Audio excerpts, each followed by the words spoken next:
Hey guys, this is Cindy, your Filipina Boholana, proudly representing Char. So, ito pala yung magiging content ko for today's video. Naka-dry dock kami ngayon sa China. So, we've been here for like 2 weeks now. So, ayan, ang ganda na talaga ng barko namin. Deserve ng video, of course, kasi ang ganda-ganda na talaga.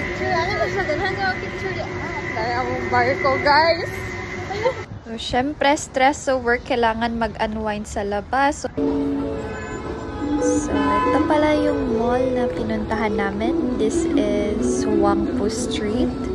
I don't know how to pronounce it, pero Huangpu yung pagbasa ko. So, nagmakdo muna kami before mag-ikot-ikot.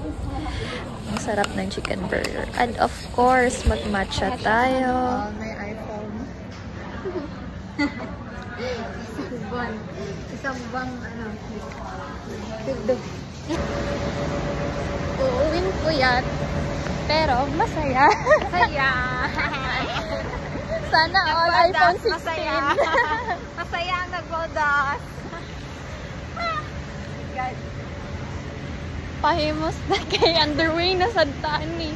So, ayan yung mga ganap ko for today. I'm so happy kasi nabili ko lahat ng mga na-crave ko. And thank you for watching.